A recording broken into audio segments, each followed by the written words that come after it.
doctor Aldo Lorenzi Bolaños es abogado, fundador de Democracia, director de AL y Asociados, vicepresidente de la Comisión de Derecho Civil y de la Sociedad Peruana de Derecho, autor de diversas publicaciones digitales, ha formado parte de equipos de plan de gobierno de algunas organizaciones políticas en nuestro país. La doctora Carolina Alvarado es abogada por la Universidad de San Martín de Porres, especialista en gestión pública por la misma Casa de Estudios, candidata a magíster en Derecho del Trabajo, directora académica del Instituto de Derecho Laboral Empresarial, ILAE, y asociada de la Comisión de Derecho Laboral y Seguridad Social de la Sociedad Peruana de Derecho. El doctor Cristian Cáceres es abogado por la Universidad San Martín de Porres, colegiado y habilitado por el Colegio de Lima, maestro en Derecho Procesal por la Casa de Estudios y máster en Gerencia Pública por la UCIM en Business School de España. Cuenta con más de 10 años de experiencia en el sector público y privado, ocupando cargos de asesorías naturales y ejerce actividad docente. También realiza artículos de investigación jurídica, así como de análisis político en diversas plataformas. Y por último, tenemos a la doctora Juliana Huarcaya. Ella es economista de la Universidad Nacional Mayor de San Marcos y es máster en políticas públicas de la University of Chicago en Estados Unidos. Cabe mencionar también a los participantes que las preguntas o consultas serán absueltas al final de cada presentación individual. Nuevamente agradecemos a los organizadores de este evento, Democracia, y al Instituto de Derecho Laboral Empresarial, ILAE. Y sin mayor preámbulo, vamos a dar inicio a este conversatorio. Damos el uso de la palabra al doctor Aldo Lorenzi. Y enseguida, en el orden establecido, la doctora Carolina Alvarado, el doctor Cristian Cáceres y la doctora Juliana Huarcaya por un tiempo prudencial de 10 minutos. Adelante, doctora. Bueno, muchas gracias a ILAE por coorganizar este evento con Democracia. El tema que nos trae hoy a esta mesa es importantísimo, ya que estamos a pocas horas de elegir a un nuevo presidente, y la reactivación económica es un tema que se ha visto mucho dentro de la agenda de los candidatos en estas campañas, ¿no? De que empezó en el verano aquí en Perú y concluye este domingo con la elección de un nuevo gobierno. El tema que me toca exponer esta noche es el tema de las pymes y los marcos normativos o las normas que deberían utilizarse para su reactivación. En primer lugar, quiero hacer un pequeño diagnóstico acerca de la situación actual de las pymes. Es muy sabido que el 95% de las empresas en el Perú son pymes, y que el 31 de diciembre del 2020, según el INEI, teníamos 2.770.424 empresas. En el primer bimestre del 2021, estas empresas han exportado $7.388.000, y el sector más dinámico, o uno de los sectores más dinámicos, ha sido el tema de la pesca. ¿Por qué traigo a colación todos estos datos? Porque me parece sumamente interesante e importante saber en qué situación se encuentra la pyme hoy en el Perú, después de una crisis o que sigue esta crisis de la pandemia, además de una crisis que se está dando en el tema social. Ahora, el tema de las pymes en el Perú se regula a través del Ministerio de la Producción, con diferentes programas, que es programas como Emprendedor Peruano, Innovate Perú, Procompite, Tu Empresa, que son programas que el Estado ha creado para que las pymes puedan capacitarse, puedan desarrollar su tecnología, puedan mejorar el ecosistema en el cual se desarrollan. Pero sin embargo, en el Perú existe una tremenda informalidad, y esa informalidad no se ha podido combatir ni siquiera con regulaciones o con simplificaciones burocráticas que tanto se solicitan y tanto se han pedido durante mucho tiempo. Es por eso que hoy en día a través de las diferentes estrategias que dio el gobierno para poder atenuar un poco la crisis actual, se dieron diferentes medidas, como por ejemplo préstamos a las pymes y de esta manera poder solucionar el problema económico y la falta de liquidez que tenían como consecuencia de la pandemia. Dicho esto, también la ley que regula la pyme en el Perú son diferentes normas. Podemos hablar de la 28015, de la 356, de la 25868, del Decreto Supremo 013-2013 de Produce, que es el reglamento. Y todas estas normas lo único que han hecho es, no han ayudado mucho a la formalización de las MIPES, porque siguen un gran número de ellas andando por el umbral de la informalidad. El actual gobierno lo que ha hecho también a través de la SUNAT es relajar un poco las medidas, dándoles plazos para pagar los impuestos, ayudando a de repente disminuir la tasa tributaria, pero sin embargo esto tampoco ha ayudado mucho a que las empresas puedan mejorar su capacidad. Y si bien los datos que mencioné en el principio hablaban acerca de una de repente reactivación en el primer bimestre con un monto de exportación interesante, pues esto no es, digamos, suficiente para la reactivación de las pymes en el Perú.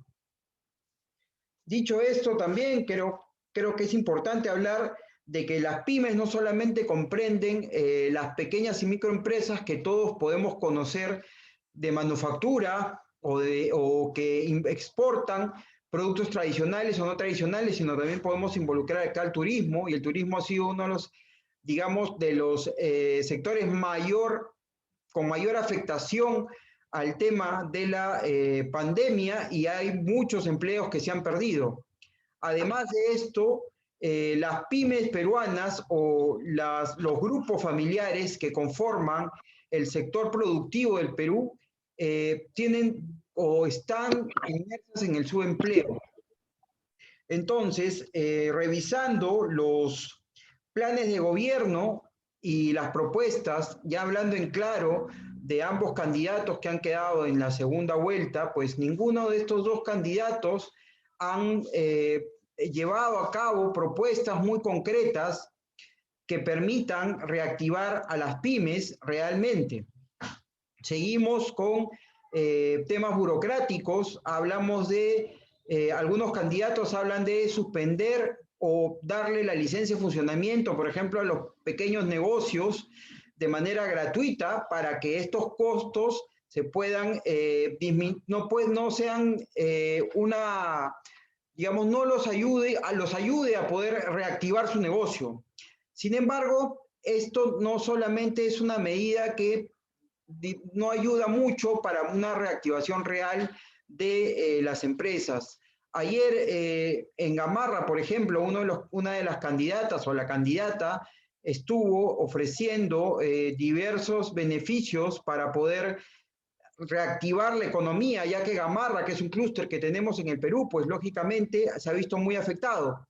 Igual el candidato del otro partido competidor también ofrece diferentes propuestas, pero que al final estas propuestas se convierten en propuestas gaseosas. Por lo que desde el análisis y desde lo que le conviene o lo que se podría proponer son medidas a corto, a mediano y a largo plazo. De acá vamos a analizar un poco solamente las medidas a corto y a mediano plazo. Y estas propuestas son muy concretas desde el punto de vista técnico, y voy a nombrar unas de estas, ¿no? Me voy a basar en un modelo que es el modelo alemán.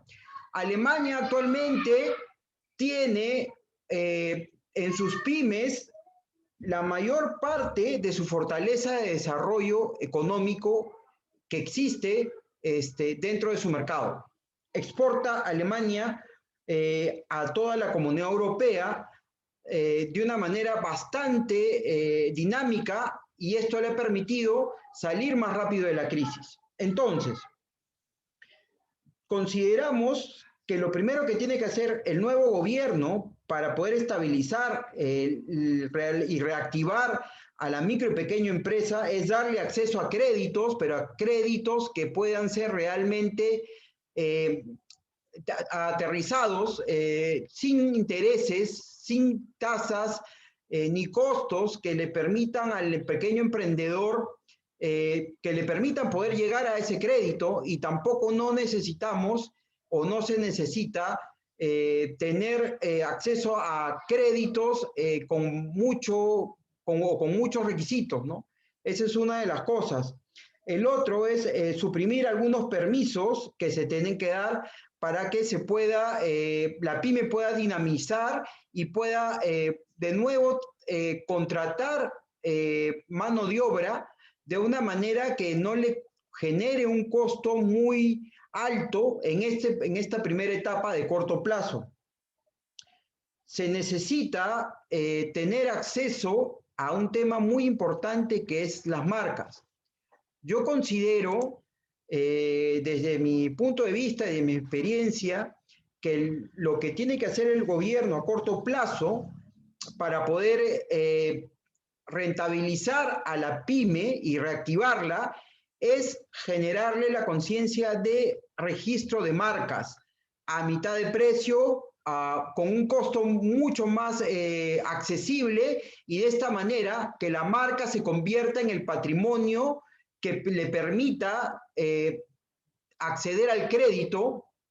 En algún momento Hernando de Soto hablaba de que el capital podría darse a través de el terreno o la propiedad de la persona. Yo lo que digo es que ahora, en el 2021, lo que se tiene que hacer es capitalizarse a través de la marca, de registrar la marca de las pymes, digamos, asociabilizar al pequeño emprendedor, y el Estado debe de buscar que todas las pymes puedan acceder a registrar sus marcas, y de esta manera se genera un capital, y este capital valorizarlo y que pueda ser sujeto para que tenga créditos en los mercados. ¿Por qué digo esto? Porque actualmente el Perú tiene 23 acuerdos comerciales, tiene 4 por entrar y 7 por negociar. Hablamos de grandes plataformas como el Tratado de Asia-Pacífico y distintos bloques de integración y corredores comerciales en el mundo que podrían permitir a las pymes peruanas llegar a, digamos, que sus productos puedan llegar a mercados grandes, pero con un registro de marca, con una marca. Y lo otro que estoy proponiendo, o lo otro que propondría, es fortalecer el tema de las SACs, las sociedades acciones cerradas simplificadas, que tienen costos muy bajos y que permitirían que las empresas o los informales puedan constituirse de una manera digital, sin necesidad de hacer gastos notariales, sin necesidad de hacer gastos que se dan en una constitución de una empresa más formal. Y de esta manera se podría llevar a cabo una reactivación formal de la economía de las pymes en el Perú. Muchas gracias.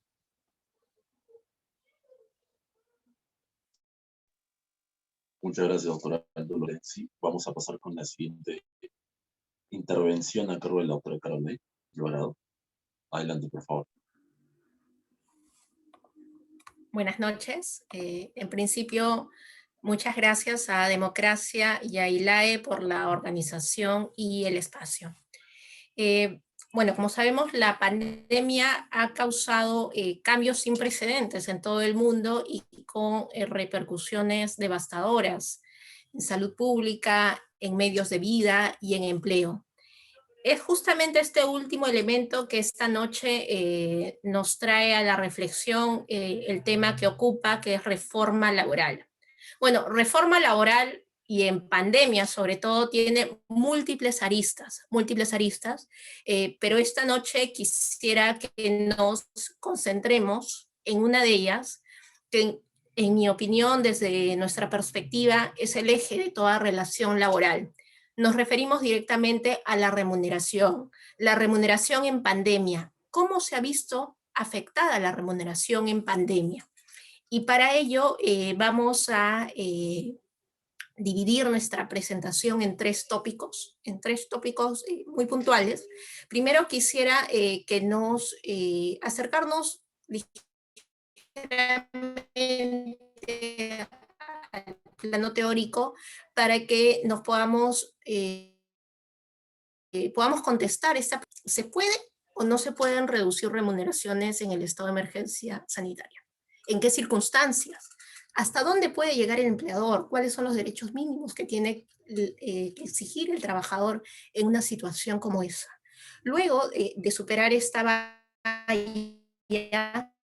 quisiera que traigamos a la mesa algunas críticas sobre un proyecto respecto a algunas restricciones para la negociación de remuneraciones, sobre todo en pandemia. Y finalmente, algunas tendencias recientes en materia de salarios a nivel mundial, a propósito de un pronunciamiento que ya ha tenido la OIT. Y en función de esta información, traer algunas recomendaciones finales para ver cuáles son las mejores sugerencias para tratar este tema, más aún como Estado, que es lo que nos toca. Partamos sobre el primer tópico. Bueno, como sabemos, la remuneración constituye la obligación del empleador de pagar al trabajador una contraprestación, sea en dinero, en especie, y bajo todo punto de vista, el contrato tiene que ser oneroso, salvo ligeras excepciones que ya señala la norma, ¿no? Entonces, de la norma, de la definición básicas copulativas ineludibles. Primero, el carácter contraprestivo y el carácter de libre disposición de la remuneración que tiene como derecho legítimo el trabajador. Sin embargo, es nuestra responsabilidad nunca perder de vista que el legislador tiene siempre un amplio margen para determinar que no tienen condición remunerativa, pero siempre se fundamenta en efectuar estas entregas para no generar sobrecostos, cuando se puede hacer una liquidación. Entonces, ya el Tribunal Constitucional ha tenido la oportunidad de, en el caso de la demanda de inconstitucionalidad que se interpuso contra la ley de reforma magisterial, tuvo la oportunidad de señalar cuál es el contenido esencial del derecho a la remuneración. Contenido esencial, básico, ineludible. Y en esta sentencia, ya hace varios años, tuvo el escenario idóneo para señalar y hacer el desarrollo constitucional si es válida o no una reducción de remuneración. Entonces, una vez que desarrolló todos estos elementos, el Tribunal Constitucional que nos señala, por ejemplo, el tema del acceso, que nadie puede prestar un trabajo sin una retribución, la no privación arbitraria, que es el espejo inmediato del acceso, el pago prioritario, sobre todo por su carácter alimentario de la remuneración, el tema de la equidad, porque no está proscrita la discriminación en todo pago remunerativo, y la suficiencia por constituir un quantum mínimo para garantizar al trabajador y a su familia un bienestar. Entonces, desarrollados estos elementos, ya el Tribunal Constitucional tuvo la oportunidad de sentarse y decir, ¿es válida la reducción de remuneración o no es válida la reducción de remuneración? Y lo que señaló el TC, sin lugar a dudas, dijo, sí, es válida la reducción de remuneración, pero siempre que se cumplan determinadas características, determinadas condiciones, determinados tópicos. Y este marco que propiamente desarrolló el TC, está en esta sentencia a propósito de la demanda de inconstitucionalidad contra la ley de reforma magisterial, es que ha dado pie a el desarrollo o a la negociación de reducción de remuneraciones que hemos visto en estos 2 últimos años. Entonces, estos parámetros que señaló el Tribunal Constitucional y que luego la Corte Suprema en los pronunciamientos los hizo suyos, nos señalan 2 supuestos muy diferenciados. Por un lado, una reducción consensuada, cuando hay un acuerdo, me siento, debato con mi empleador, hay un acuerdo para suscribirlo y esto se fundamenta en la ley 9463, que en realidad en el ámbito laboral esta es una de las leyes más antiguas que aún conservan vigencia. La ley data de 1941 aproximadamente, un artículo único que habilita la disminución de remuneración aceptada por el trabajador. Esa es la situación más sencilla, la más rutinaria, la más normal que vamos a ver en la coyuntura actual. El otro supuesto es la reducción no consensuada. La reducción no consensuada, que también tiene parámetros porque tiene que obedecer a una excepcionalidad, porque solo sucede en ocasiones especiales, tiene que ser razonable, porque si implica un aminoramiento importante de la remuneración, sin respetar la excepcionalidad, la razonabilidad, podríamos encontrarnos en su defecto en un acto de hostilidad equiparable al despido, y es derecho del trabajador exigir la inmediata restitución de esa situación. Entonces, estos parámetros desarrollados por el Tribunal Constitucional y luego asumidos también por la Corte Suprema, nos señalan dos escenarios muy contrapuestos, dos escenarios que han sido siendo aplicados en nuestro devenir de estos 2 últimos años. Entonces, por acuerdo individual entre las partes o sin acuerdo, y sin acuerdo, con estos parámetros por respetar, y a su vez cuando hay acuerdo, también hay una subclasificación de cuando se genera un acuerdo colectivo, ¿no? Porque ya interviene la organización sindical y bueno, ya eso ya es sobre la base de otros supuestos. Entonces, la norma per se no restringe la reducción unilateral, de la remuneración, pero lo que sí exige es que ésta esté sustentada en causa objetiva, razonable, y no se prohíbe per se, como veníamos señalando, sino que tiene que ser objetiva, razonable, proporcional, justificada. Ahora ya ingresando un poco a data importante a la que hemos podido acceder, según cifras del INEI, solo en Lima Metropolitana, el ingreso promedio mensual proveniente del trabajo en el primer trimestre del 2021, comparándolo con el primer trimestre del 2020, ha caído en 6.4%. Ha caído en 6.4% solo en Lima Metropolitana. Ya el INEI también ha tenido la oportunidad de compararlo con el 20%. Ya cuando hace el análisis de los grupos etarios, el INEI evidencia que el grupo etario que mayor reducción de remuneración ha tenido en esta pandemia son las personas de 25 a 44 años. Y la rama de actividad con mayor reducción de remuneración que hemos visto, producto de los mandatos que ha efectuado el gobierno, lo hemos tenido en 2 sectores. Por un lado, el sector comercio y el sector manufactura. El sector comercio ha padecido una reducción de remuneración de casi un 12.4%, una reducción importante, y el sector manufactura una reducción de remuneración de casi el 10%. Queríamos un poco comentar que nosotros nos alejamos de las conclusiones que contenidas en el dictamen que motivaron la aprobación del proyecto normativo del Congreso de la República respecto del proyecto de ley que propone prohibir la reducción de remuneraciones de los trabajadores del sector público y privado, cualquiera fuera el régimen laboral. Acá no hacen distinción de si es 728, de si es 6K, lo que fuere. Entonces, para todos se encuentra prohibido, proscrita la reducción de remuneración en tanto dure el estado de emergencia sanitaria que se ha venido prorrogando de manera muy consecutiva. Lo que esta propuesta del legislativo busca es erradicar que durante la pandemia se ejecuten reducciones de remuneración, excepto la reducción que puede haber entre jornada de trabajo y sueldo, es decir, si un trabajador pasa laboral de 8 a 4 horas, como diríamos, reflejo directo en el sueldo. Entonces, en ese supuesto, sí, ahí no interviene el legislador. Salvo esa situación ya expuesta, de acuerdo al proyecto de ley, toda otra reducción remunerativa se encontraría prohibida, proscrita.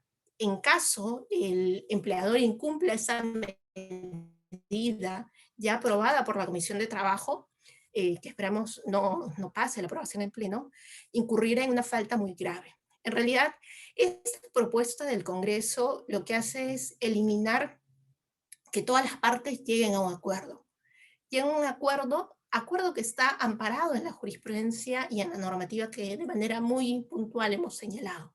No compartimos este criterio porque consideramos que esta propuesta lo que va a hacer es eliminar cierta flexibilidad que el gobierno ya ha otorgado durante el año pasado, mediante la cual ya ha estado dotando a las empresas de mecanismos para evitar despidos o suspensiones perfectas laborales, como son, por ejemplo, suspensiones de goce de haber, suspensiones sin goce de haber, reducción de sueldos, entre otros. Entonces, todo ese avance que de una u otra medida ha tenido el sector empresarial para evitar finalizar el vínculo laboral, consideramos que podría generarse un retroceso con esta medida, este parámetro que pretende aprobarse en pleno. Queríamos traer un poco esta crítica y comentar un poco respecto de cómo van las tendencias, cómo van los salarios a nivel mundial en el 2020 y 2021, a propósito de unos documentos que ha publicado la OIT. En general, lo que nos señala el marco internacional es que del 2008 al 2019, los salarios a nivel mundial aumentaron, todos aumentaron, pero a raíz de la crisis, los efectos más adversos y de mayor calibre en materia de reducción remunerativa han sido evidenciados en las mujeres. En las mujeres a causa de las horas que han dejado de laborar. Estas horas se han reducido en un promedio de casi 6.9% aproximadamente, mientras que la de los varones descendieron en apenas 4.7%. Los trabajadores más afectados por pérdida de trabajo o por reducción de salarios en esta pandemia fueron los que se encuentran en el grupo de ingresos más bajos. En realidad, la pérdida de masa salarial se ha visto en data de la OIT aliviada en casi un 40% gracias a los subsidios que han implementado los gobiernos durante la pandemia. Respecto a los salarios mínimos y a la desigualdad, nos corresponde señalar que casi el 90% de los Estados miembros de la OIT existe un salario mínimo ya establecido o por ley, como es nuestro caso, o negociado colectivamente. Y todas estas disposiciones son compatibles con el convenio sobre fijación de salarios mínimos. En realidad, a nivel mundial, aproximadamente 327 millones de personas reciben una remuneración inferior al salario mínimo vigente. Algunas recomendaciones finales respecto de qué nos toca hacer frente a esta problemática. Nosotros consideramos puntualmente, primero, promover un crecimiento económico generalizado y la creación de empleo productivo. ¿Cómo? Mediante la inversión en sectores que pueden ser fuente de puestos de trabajo primero decentes, que favorezcan una transición justa, con igualdad de género y en mercados laborales dinámicos, que entendemos que por esta situación de crisis políticas se ve mucho más desfavorecido. Ahora bien, otra recomendación es el tema de apoyar los ingresos de los hogares, ¿no? Y las transiciones en el mercado de trabajo, como mediante políticas activas de mercado de trabajo, servicios públicos de empleo y servicios de asistencia de alta calidad. También corresponde y toca reforzar las bases institucionales de un crecimiento económico y un desarrollo inclusivo sostenible. Y aquí es otra piedra angular, la mejora del sistema de protección social que ha estado en bastante cuestionamiento en los últimos años. Se tiene que promover también una formalización y garantizando que todos los trabajadores, independientemente de su situación contractual, acá no hacemos diferenciación si son locadores, si son CAS, no debería hacerse esa diferenciación, goce de derechos de libertad sindical y de negociación colectiva, y que estos disfruten de condiciones de trabajo seguras y saludables. Y otro punto también que traemos como recomendación es que la participación del diálogo social para establecer estrategias de recuperación centradas en personas se garantice y se aplique de manera efectiva mediante el diálogo entre los gobiernos y entre las organizaciones de empleadores y trabajadores. Especialmente este diálogo se tiene que centrar en materia de seguridad y salud en el trabajo, porque es lo que ahora nos ocupa y genera mayores riesgos en su aplicación. Bueno, esto sería todo por mi parte. Muchas gracias por su atención y su tiempo.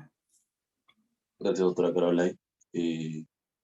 Damos pase también al doctor Cristian Cáceres para el tema 3. Doctor Cristian Cáceres, adelante.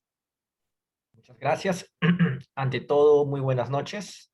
Primero agradecer a Democracia, a ILAE y a todos aquellos que han podido hacer posible este evento, este conversatorio, este intercambio de ideas interesantes, considero yo, como personas que tienen especialidades en diversos temas y se dan el tiempo de estar acá, ¿no? Buenas noches, pues, con todos los presentes. En dicho sentido, mi participación se centrará un poco en también abordar el tema laboral y su relación, o el tema del trabajo y su relación al tema económico, ¿no?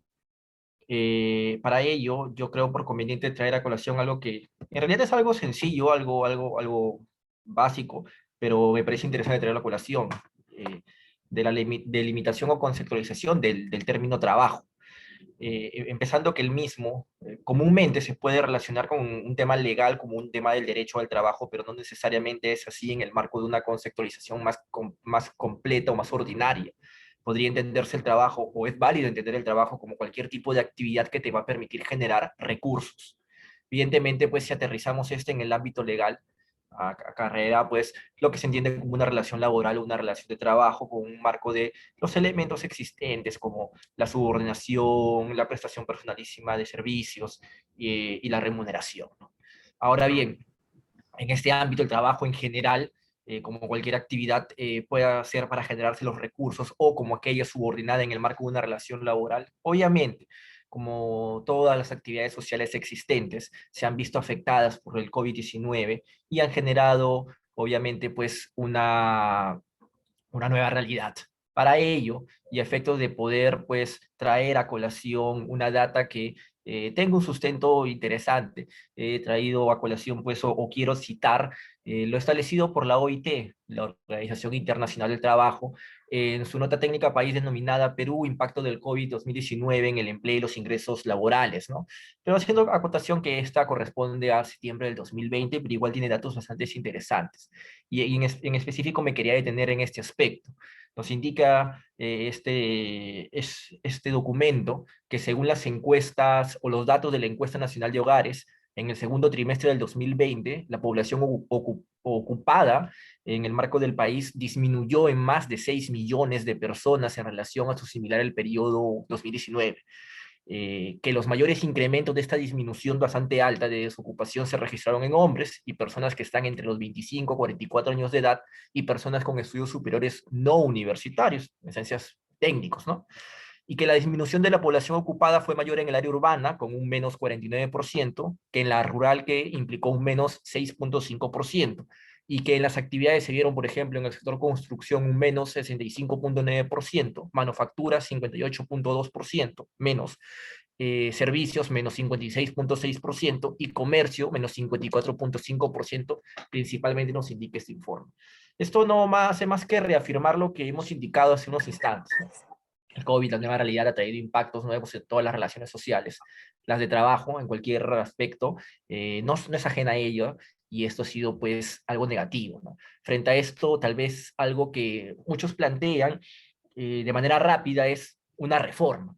Y yo me preguntaría, en primer lugar, ¿es viable una reforma? ¿Qué podemos entender por una reforma? O tal vez más importante, ¿sabemos hacia dónde vamos para poder pedir una reforma? Porque una reforma en realidad implica un cambio sustantivo, un cambio fuerte y hasta podríamos hablar de modificar todo. Entonces, ¿sabemos hacia dónde nos dirigimos para poder pedir un cambio de esa medida? O tal vez podríamos apuntar a lo que, y algo que se está yendo también en el ámbito estatal, que vamos a ver su correlación con ello, una modernización o algunas modificaciones que requieran, en buena esencia, o algunos cambios que requieran, pues, responder a las necesidades que hoy por hoy aparecen en esta nueva realidad. Parece que estaríamos en lo personal, siempre con cargo pues a equivocarme o tal vez a escuchar una opinión distinta para poder debatir ideas ante esta posición, ¿no? Y creo de que esta circunstancia se va a ver afectado, se va a ver materializado tanto en el ámbito privado como en el ámbito público, como dije hace un momento, y también sustentaré o pienso o busco sustentar por qué es eso, ¿no? En primer lugar, en el ámbito privado vamos a ver una afectación que y tiene que verse siempre desde ambas caras de la moneda, tanto el empleador como el trabajador, ¿no? Entonces, sabemos que en el marco de una relación laboral, es conocido de que es una relación básicamente asimétrica porque el empleador es quien tiene un mayor dominio, una mayor fuerza sobre el trabajador. Y por ello es de que existen una serie pues, de garantías establecidas por la ley, por nuestra Constitución, que busca de alguna manera tratar de equilibrar esta relación, ¿no? Que son los derechos mínimos, la remuneración mínima vital que acaba de dar la doctora Caroline, algunos beneficios sociales, entre otras circunstancias mínimas que debe tener la seguridad social, los seguros obligatorios en el marco de algún tipo de relaciones laborales, entre otros, ¿no? Pero obviamente, y no puede dejarse de lado, esto hace de que la formalización en el ámbito laboral sea costosa. Y varios estudios han demostrado de que en realidad Perú es un país costoso a nivel de formalización laboral. Frente a eso tendríamos una clara disyuntiva, ¿no? O una clara situación complicada, más aún en una situación de crisis. La necesidad, obligación y además lo correcto de que una relación laboral sea digna con estos estándares mínimos y hasta tal vez mejorarlos, pero por otro lado, los costos que va a ser asumir esto al empleador en una situación de crisis. En el marco privado, ¿qué posible salida podríamos realizar o podríamos plantear? Algunas que tal vez ya se han planteado, pero creo yo con algunos matices adicionales que voy a compartir, ¿no? El Estado, en el ámbito de lo que se conoce como la función administrativa que puede realizar, que tiene a su cargo, tiene una actividad denominada actividad de fomento, que permite brindar subsidios y exoneraciones. En buena cuenta, algunos que ya se han venido realizando. Pero considero de que esas actividades que en buena cuenta van a implicar un desembolso de presupuesto público, deben tener una serie de características mínimas para que puedan ser correctas. Una, tiene que ser temporal. Dos, tiene que ser medible. Y tres, tiene que ser responsable desde un aspecto siempre, como digo, personal y con cargo a poder mejorarse, ¿no? Temporal, ¿por qué? Porque considero de que los subsidios que pueden brindarse a efectos de permitir el cumplimiento de las condiciones mínimas de un trabajo digno y aminorar los costos para el empleador a efectos de que esta relación pues no implique una desaparición de la misma, no puede ser permanente en el sentido de que más que cumplir su objetivo, que vendría a ser equilibrar una situación que se había visto afectada por el COVID, va a generar en buena cuenta, pues, podríamos decirlo en palabras sencillas, una mala costumbre de recibir este subsidio, esta exoneración,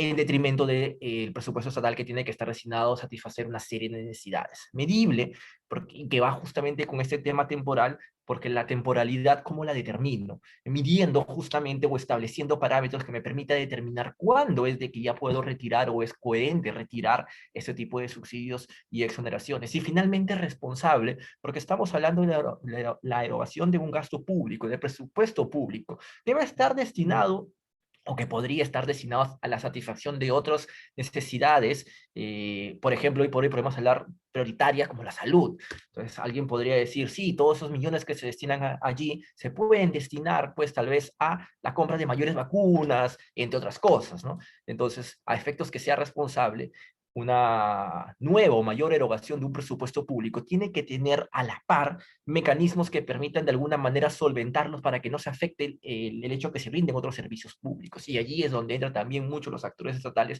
para ver qué políticas, qué actividades, qué acciones se van a implementar a efectos de poder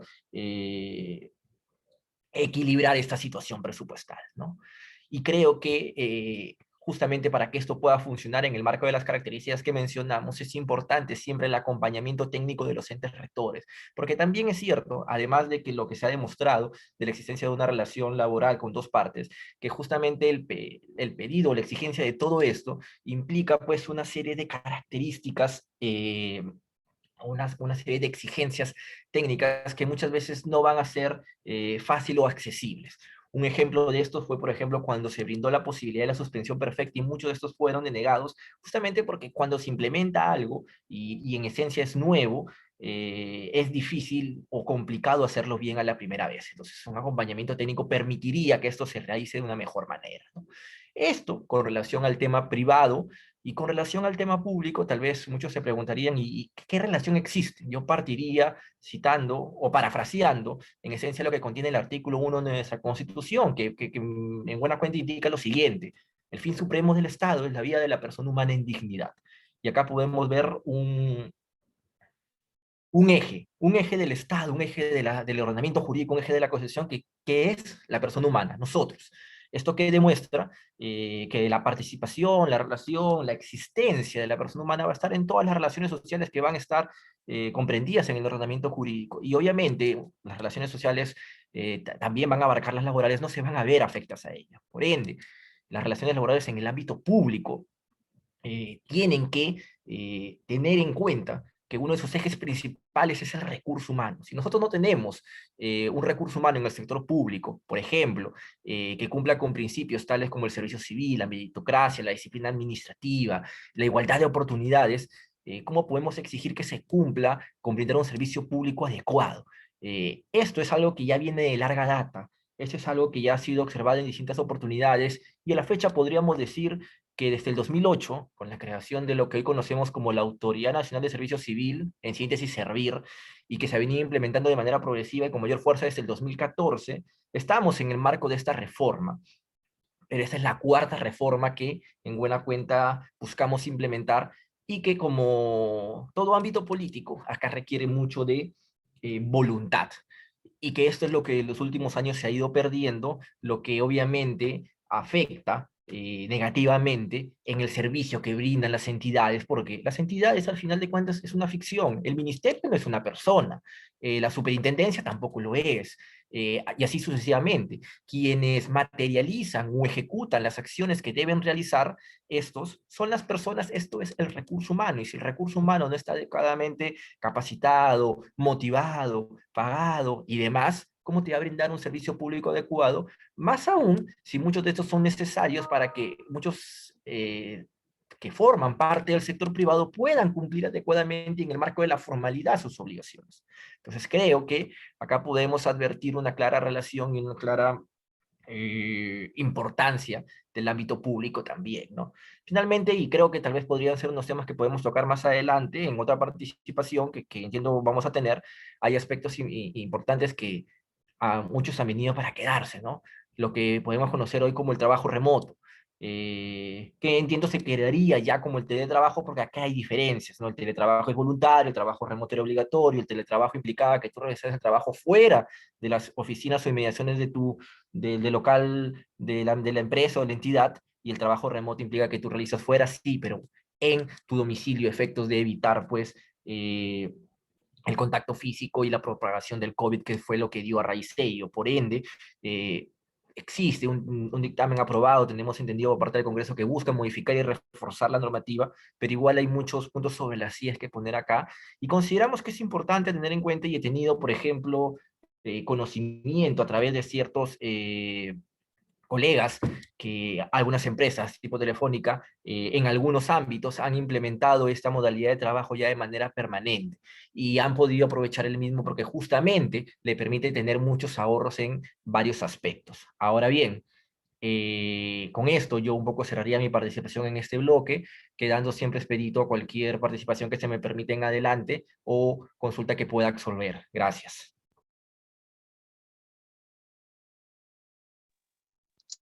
Gracias, doctor Cristian Cáceres. Y bueno, terminando nuestra ronda de intervenciones, pasamos al tema 4 a cargo de Juliana Huarca. Muchas gracias, Alfredo.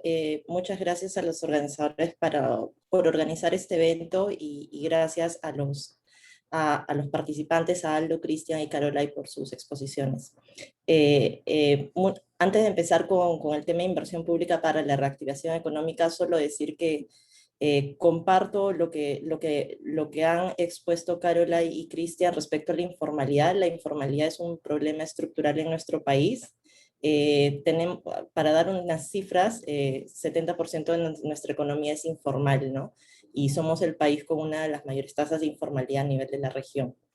Entonces, creo que es un tema importante. De hecho, entiendo que era una prioridad de gobierno, del actual gobierno, y lamentablemente también, de acuerdo a lo que he podido ver en los planes, los candidatos no lo abordan mucho, pero bueno, es algo en lo que se debe trabajar a futuro.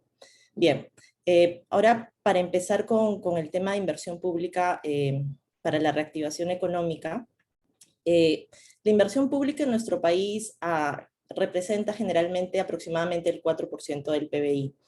En el año pasado, el año más duro de la pandemia en nuestro país, en el 2020, a nivel nacional se registró en el mes de mayo una contracción de 72.7% de la inversión pública, un nivel récord. La ejecución de la inversión pública solo fue de 507.5 millones, y este ha sido un nivel récord en nuestra historia. En resumen, en todo el año 2020, la inversión pública se contrajo en menos 15.5%, ¿no? Y esta fuerte contracción se debió principalmente a las medidas restrictivas que se impuso en nuestro país para contener la pandemia, ¿no? En palabras de la ex ministra María Antonieta Alba, es como parar en seco la economía, ¿no? Una economía que va caminando y de pronto se establecen medidas restrictivas, ¿no? Es comprensible, digamos, esta contracción, ¿no? Entonces, es importante también entender que la inversión pública es una variable importante que contribuye al crecimiento económico en nuestro país, ¿no? Nosotros los economistas tenemos como que en la ecuación de crecimiento 4 variables principales: el consumo, la inversión, que puede ser público o privada, el gasto público y la balanza comercial, que viene dada por las exportaciones menos las importaciones. En ese sentido, la inversión pública está dentro de esa ecuación y tiene un peso importante, ¿no? Ahora, antes de empezar a hablar con un poco más de detalle de la inversión pública, cómo esta puede contribuir a la reactivación, quería empezar haciendo una pequeña reflexión sobre el título de este evento, ¿no? Que es Reactivación Económica, propuestas para una agenda post-pandemia. Hoy conversaba con algunos amigos y familia, que muchos son médicos, y en realidad no tenemos certeza de cuándo va a terminar la pandemia, ¿no? O sea, seguimos todavía en una incertidumbre que no sabemos, ¿no? Algunos epidemiólogos señalan que la pandemia podría durar entre unos 3 años más, ¿no? No se sabe si se van a desarrollar nuevas cepas, no se sabe si las vacunas van a responder a esas nuevas cepas. Entonces creo que todavía todas las medidas de reactivación económica que se vengan tienen que ir caminando con esa incertidumbre, ¿no? Hace unos días se han sincerado las cifras de muertos en nuestro país y estas se encuentran alrededor de los 180.000 muertos por COVID, los que nos ha convertido en el país con el mayor ratio per cápita de muertos en COVID a nivel mundial, ¿no? Y esto es muy duro, definitivamente, ¿no? Entonces, en ese sentido, creo que es importante hablar de las medidas todavía en un escenario de incertidumbre, ¿no?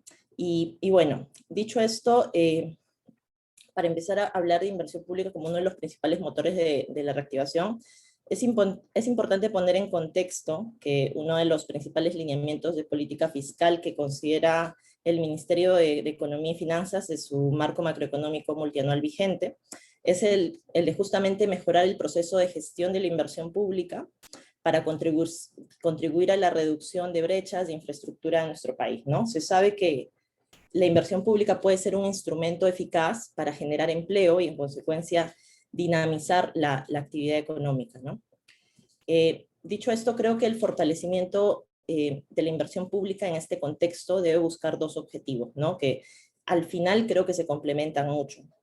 El primer objetivo es el de la reactivación económica, básicamente, ¿no? Para la recuperación del crecimiento de nuestra economía que se ha visto afectado este último año por la pandemia.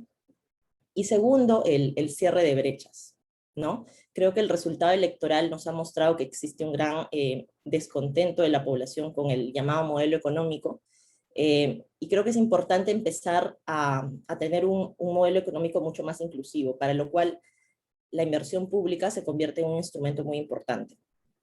Creo muy importante empezar que se empiece a priorizar sobre todo el sector salud. Lamentablemente, este sinceramiento de cifras el que he mencionado, y con el que nos hemos convertido en el país con mayor número de muertos per cápita, es una consecuencia de no invertir adecuadamente en salud en nuestro país, ¿no? Existe una brecha importante en infraestructura de salud en nuestro país que creo que la inversión pública puede ayudar a cerrar. Otro punto importante es hacer eficiente, creo, la ejecución de proyectos. La inversión pública tiene todo un ciclo que empieza con la priorización de un proyecto en la programación multianual de inversiones y culmina con la ejecución de dicha inversión, ¿no? Con ya la obra culminada, dependiendo de cuál sea el sector. Uno de los principales cuellos de botella, creo que yo en mi experiencia, se da en la ejecución de las inversiones. Tenemos muchos proyectos en el Banco de Inversiones, que es, digamos, una plataforma que concentra los diferentes proyectos, sea en el gobierno nacional o en los gobiernos regionales y locales, ¿no? Que se encuentran ahí en ejecución y nunca terminan de ejecutarse, ¿no? Por diferentes motivos. Y cada uno tiene su propia complejidad. Creo que es importante que el sistema de inversiones se complemente con la conformación de modelos eficientes para la ejecución de obras públicas y sobre todo en este contexto, ¿no? En este contexto de recuperación económica en el cual necesitamos dinamizar un poco más la economía. Necesitamos no solamente de obras pequeñas, sino también de generación de obras de mediana envergadura que nos ayuden a cerrar las principales brechas sociales, ¿no? Como decía, por ejemplo, en el sector salud, en el sector transporte, el sector vivienda, etcétera, ¿no? Estos modelos ya se han adoptado en diferentes obras públicas, por ejemplo, con las obras de reconstrucción, en los proyectos del Plan Nacional de Infraestructura, y creo que se han implementado de manera muy exitosa en la ejecución de proyectos especiales, como el proyecto, como las obras de los Juegos Panamericanos, ¿no? Que empezaron en el 2017 y 2018 y culminaron justo en el 2019 para el desarrollo de los Juegos Panamericanos, ¿no? Creo que otro aspecto importante que también usualmente se olvida en el tema de inversiones es el de la sostenibilidad de las inversiones, ¿no? De nada sirve, por ejemplo, la construcción de un mega hospital si no se van a asignar los recursos que esa infraestructura necesita, por ejemplo, para mantenimiento sea la infraestructura, sea el equipamiento, o para el pago a los recursos humanos que se necesita para prestar los servicios, ¿no? Dependiendo de si este es un proyecto en salud, en educación, ¿no? Dependiendo del sector.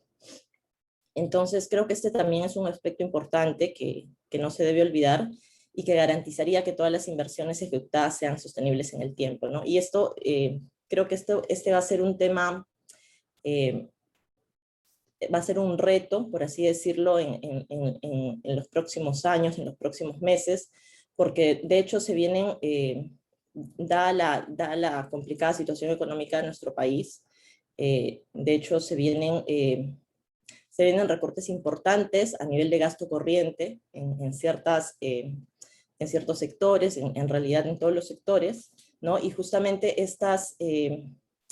estos costos de mantenimiento y de operación de las grandes obras se financian con gasto corriente, ¿no? Entonces creo que es importante no olvidarse de este aspecto porque si no, no garantizaríamos la sostenibilidad de las inversiones, ¿no? Y en realidad sería como volver a un círculo vicioso de que construimos un hospital, construimos un colegio, pero después de 3 años por un inadecuado mantenimiento, pues se vuelve, digamos, la brecha vuelve a aumentar, ¿no? Eso sería todo de mi parte y creo que estoy abierta a cualquier pregunta, consulta que tengan. Gracias, interesante reflexión en materia económica respecto al tema y al conversatorio que estamos analizando el día de hoy.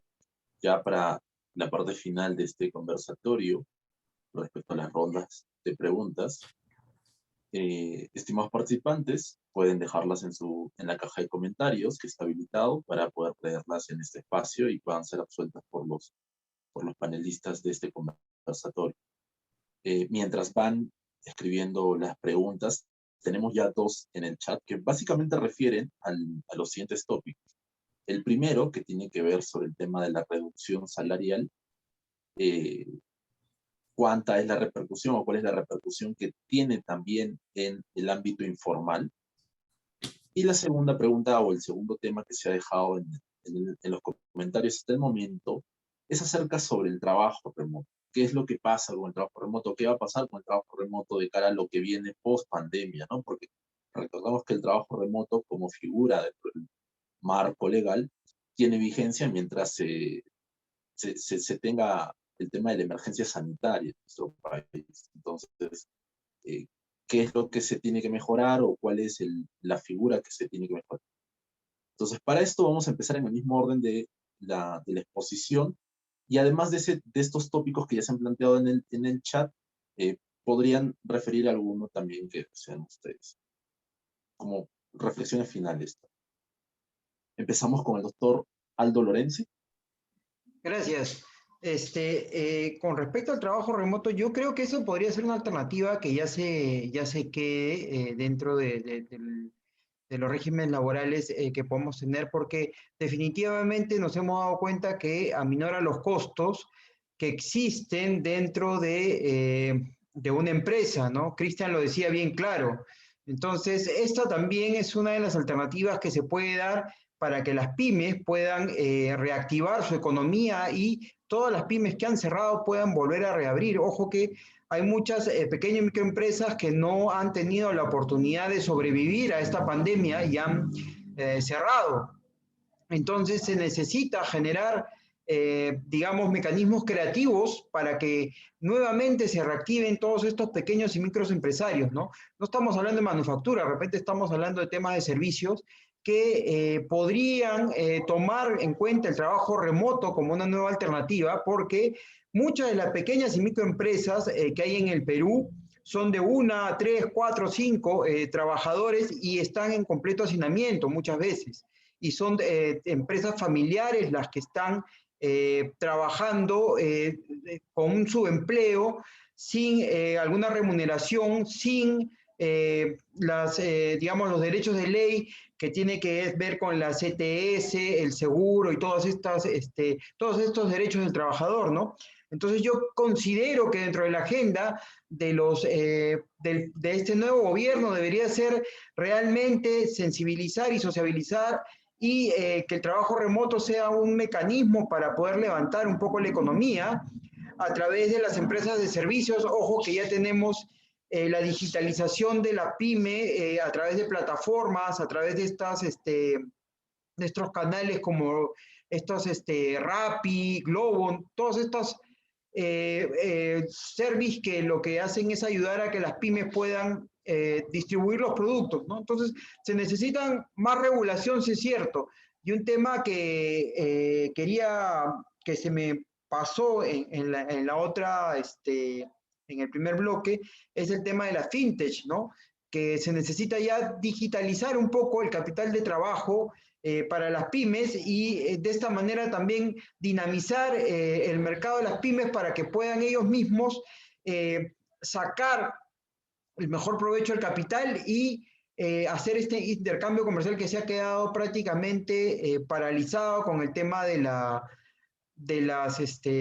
pandemia, ¿no? Yo he tenido clientes personalmente que están endeudados mucho con los bancos y ya no va a ser una alternativa. Entonces el Estado va a deber o debe de regular esto y darle todas las facilidades a las pymes y no solamente a través de COFIDE, porque COFIDE sí es un mecanismo que en el FAE, MIPE y en otros financiamientos pues no se ha visto que haya sido efectivo para el ciudadano que tiene su pequeña empresa de 1, 2, 3 o 4 trabajadores, ¿no? Entonces yo creo que el trabajo remoto, volviendo ya y cerrando un poco la reflexión, debe de tener cierto protagonismo en esta nueva etapa de la reactivación económica en el Perú.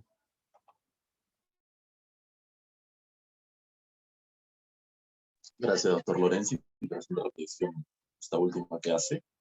Pasamos con la otra Caroline, respecto a los tópicos que plantearon en la caja de comentarios y algunas reflexiones finales. Correcto. En realidad, como muy bien se ha señalado en las presentaciones anteriores, el trabajo remoto ha venido para quedarse. Ha venido para quedarse y es porque el legislador ha tenido la oportunidad de hacer ciertas precisiones para su aplicabilidad que no le permitía el teletrabajo. El teletrabajo, si bien tiene un marco normativo ya aprobado desde hace varios años atrás y que no ha podido ser implementado, y uno de los tópicos por los cuales no ha podido ser implementado es justamente porque el requisito previo para su aplicación es el acuerdo entre las partes.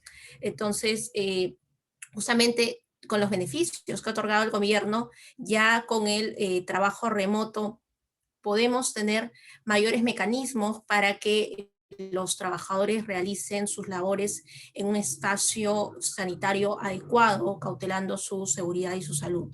Hay ciertos parámetros que todavía corresponde al legislador o corresponde ya a la sociedad civil organizada llamar a la reflexión para que estos sean regulados sobre todo el tema de los gastos que son asumidos de manera facultativa. Entonces, esa asunción de gastos facultativos, entre comillas, nosotros sabemos en la realidad cómo se aplica y cuál es la parte de la relación laboral más débil que al final asume los gastos. Asume los gastos, telefonía, internet, equipo informático, impresora, entre otros.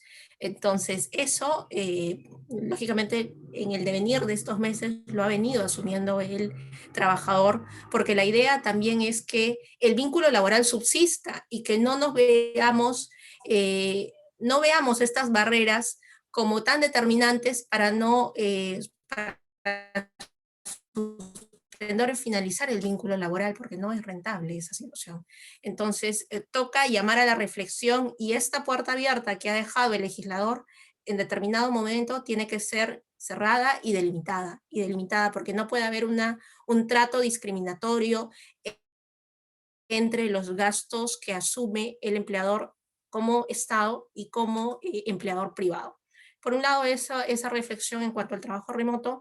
En cuanto a las cifras que pudimos traer a la mesa, estas cifras que nos señalaba el INEI es respecto del trabajo formal, es el trabajo formal, pero como muy bien señalaban antes, en realidad el 70% de nuestra economía es informal. Antes de pandemia se decía que 7 de cada 10 trabajadores son informales. Ahora en plena pandemia estamos próximos a alcanzar la data de 8 de cada 10 trabajadores son informales. ¿Y esto qué implica? Implica que tenemos sujetos en una relación laboral que a la larga no van a tener derecho a seguridad social, no van a tener derecho a pensión, padecen algún accidente, no van a tener derecho a una pensión de sobrevivencia. Entonces, hay varias situaciones muy limitativas que vemos en el camino. Esas son las reflexiones por mi parte. Entonces, doctora Carola, bueno, damos el pase a la doctora Cristian Cáceres para comentarnos estos tópicos y también sus reflexiones finales. Muchas gracias. Buenas noches nuevamente. Dos consultas bastante interesantes. Para continuar con la línea, abordaré lo concerniente al trabajo remoto, ¿no? Yo comparto con Andy y con Caroline la misma idea, ¿no? El hecho de que el trabajador pueda brindar sus servicios, y acá hago una precisión, si es que la prestación de servicios o la característica de su prestación de servicios lo permite, desde su hogar, debe quedarse o debería quedarse. Ahora bien, ¿bajo qué mecanismo? En realidad, pues, estrictamente como el trabajo remoto, salvo que lo modifiquemos, porque como bien lo mencionaste, Alfredo, al comienzo, ¿no? Está sujeto, pues, a esta emergencia sanitaria que esperamos y todos queremos que acabe en algún momento. Bajo esa condición, un hecho futuro e incierto, en algún momento quedará, pues, sin efecto. Entonces, ¿qué mecanismo podríamos tener? Creo yo de que deberíamos reforzar el teletrabajo, ¿no? Deberíamos reforzar el teletrabajo, y rescato algunas reflexiones. Por ejemplo, la doctora Caroline nos indicó justamente un aspecto bastante interesante. ¿Por qué el teletrabajo, en palabras sencillas, no pegó? Justamente la voluntariedad del mismo hizo que en la práctica no se materialice. Y a ello yo le sumaría algunos aspectos que he podido ver de primera línea, podríamos decirlo así, desde mi aspecto de los recursos humanos. El tema de los recursos humanos, en líneas generales, está muy dejado de lado y muy poco comprendido. Se considera que el área de recursos humanos es el área que se encarga de hacerte las planillas, pasarte la asistencia y sancionarte y hacerte los descuentos. Pero no es así.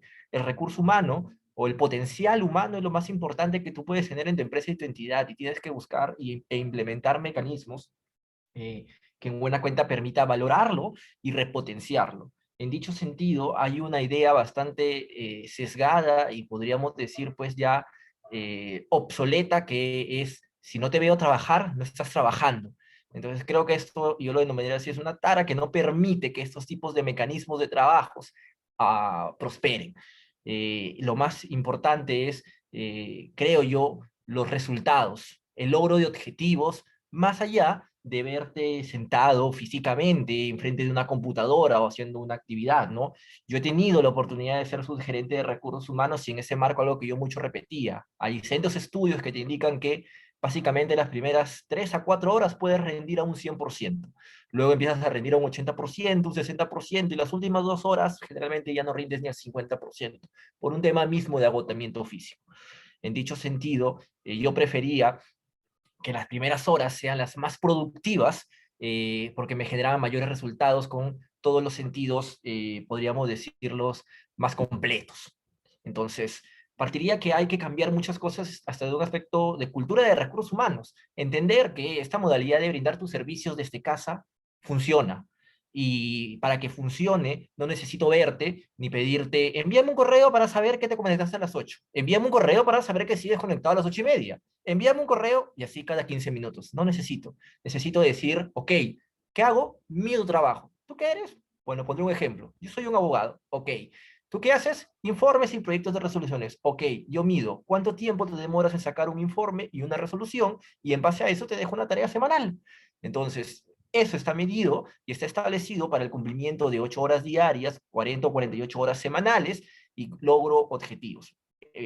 Claramente, es un caso, y que podrías decir que yo también lo he podido vivir, que te permite trabajar de esa manera, pero también van a haber actividades que no te van a permitir, actividades, por ejemplo, que tienen características mixtas o netamente de campos. Ellos obviamente no van a poder implementar este mecanismo de medidas laborales, y los mixtos podemos hablar de los trabajadores de venta y comisionistas, que muchas veces van a tener que realizar algunas actividades y físicas, ¿no? Pero sí, los que son labores en sí administrativos podrían hacerlo. Una de las empresas, y sí lo digo porque tengo una colega de que ya me comentó de que van a implementar eso, y que han sacado en pocas cuentas la línea, y que sí les es más favorable, es en Telefónica. Pero también acá hay algo que se necesita, que me parece que lo comentó Aldo, y es la digitalización. ¿De qué me sirve yo decir que puedo trabajar desde casa si es que sigo con la cultura del papel y no de la digitalización? Yo he tenido la oportunidad de brindar hace poco una consultoría en una entidad del Estado, me voy a permitir dar el nombre: Pronis, y la verdad he quedado muy sorprendido y satisfecho de manera positiva por el sistema que utilizan, un sistema CIA. Tienes un sistema CIA en el que te indican el número de expedientes AMD o OBR, dependiendo de la entidad que viene, número tal, y tú encuentras y vas a tener todo el registro por todas las oficinas que pasaron, con todos los documentos, desde el proyecto de documentos hasta el documento firmado. No tenía necesidad de ir, para nada. Me crearon un usuario como consultor y un usuario como externo, y todo lo pude trabajar. Entonces, si tuviéramos todas esas facilidades, si tuviéramos todo esas características, tendríamos no solamente la posibilidad, sino las condiciones para que se quede. Y creo que dentro de las condiciones está un poco cambiaros el chip, y no pensar que recursos humanos está para pagarte y para sacarte la asistencia, sino para potenciarte, cambiarte el chip en que tú trabajas porque te veo, no, tú trabajas porque me generas resultados. Y 3, tener las condiciones, porque de qué sirve que me mandes a mi casa si tengo que ir a traer los papeles. Entonces, hay circunstancias que van por allí, ¿no? Allí creo yo de que está más la respuesta, ¿no? Está para quedarse, creo que diríamos, tenemos las condiciones para que se queden. Entonces, quienes tendrán las condiciones para que se queden realmente van a poder aprovechar esta oportunidad, porque es una oportunidad. Y también, pues, es cierto lo que dijo la doctora Caroline: hay que regular todos los aspectos, porque si el empleador puede tener ahorros, podemos advertir de que también podría asumir algunos casos que les corresponde en el marco del desarrollo de esta relación laboral, y aún así, entre sumas y restas, seguir teniendo ahorros. Entonces, hay circunstancias que tienen que realizarse, que tienen que ordenarse, que hay condiciones que deben darse. Ese sería mi aporte. Gracias. Gracias. Y bueno, para cerrar esta ronda final, esta reflexión final, le damos paso a Juliana Huancayo para que nos comente acerca de estos tópicos y también una reflexión desde el punto de vista económico, ¿no? Gracias. Sí, estoy de acuerdo con todo lo que han dicho Aldo, Cristian y Caroline, ¿no? Creo que el trabajo remoto va a ser algo que va a continuar. De hecho, es algo que le conviene al sector privado, abarata costos. Yo misma, que ahorita estoy trabajando para el sector privado, mi jefe me sincera y me dice: qué bueno que sea el teletrabajo, porque ya no estoy gastando en alquiler de oficinas. He roto mi alquiler y eso me abarata mucho más los costos, ¿no? Pero es cierto que claro, hay que tener ciertos aspectos ahí en cuenta, que hay que regular, ¿no? Y de hecho, como es un tema nuevo, porque el teletrabajo de hecho no era algo muy practicado, por así decirlo, en nuestro país, es importante regular ciertos aspectos para que digamos, no sea esta explotación del trabajador durante el teletrabajo, ¿no? Que creo que ha estado pasando mucho. En términos del sector privado, creo que lo que ha dicho Cristian me parece que se da mucho, ¿no? Del trabajo por resultados, ¿no? Creo que en el sector privado de todas maneras vemos más esto, y en donde vemos más esto que dijo, que si no te veo trabajando, no estás trabajando, lo he visto mucho más en el sector público, ¿no? Y creo que una palabra clave o una frase que ahí que yo he visto bastante en proyectos de inversión, sobre todo en proyectos de inversión con endeudamiento, en los que he tenido oportunidad de trabajar, en los cuales siempre a través de esos proyectos se dan ciertos cambios de política importantes, es la frase gestión del cambio. Y es que cuando tú vas a implementar una nueva política, no basta con invertir en lo que haya que invertir en infraestructura, en equipamiento de recursos humanos, en instrumentos de gestión. Hay que también invertir en gestión del cambio, porque la gente se queda con el chip de cómo funcionaba antes, y por más que el ministro diga esto tiene que ser así, en la operativización de los servicios, la gente, o sea, dependiendo del sector, no, el médico sigue haciendo lo anterior, o el profesor sigue, digamos, enseñando de la manera anterior. Entonces creo que en toda política pública, en la que haya un objetivo de cambio sustancial, es importante invertir en una gestión del cambio, ¿no? Y sensibilizar a todos los actores involucrados en la prestación de un determinado servicio, y en este caso, ¿no? En el teletrabajo, digamos, cómo es que debe funcionar ahora, ¿no? Para tener ese cambio de chip.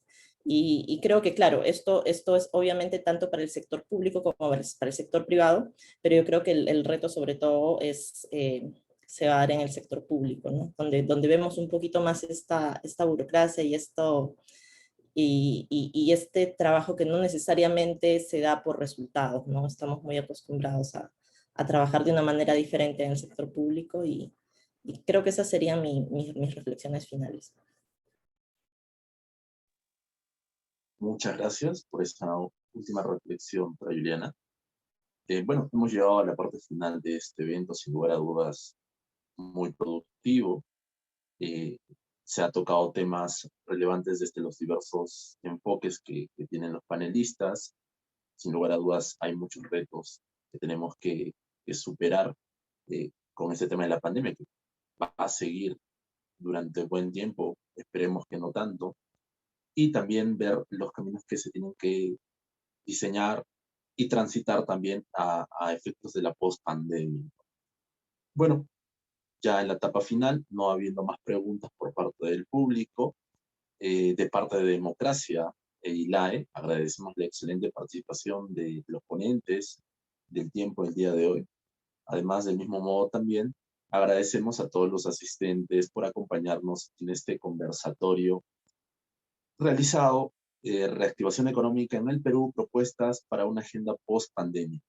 También, no sin antes, nos despedimos y agradecemos a La Molina Digital por el auspicio. Buenas noches a todos y gracias por la participación. Buenas noches y gracias también. Gracias. Buenas noches. Buenas noches. Gracias, buenas noches.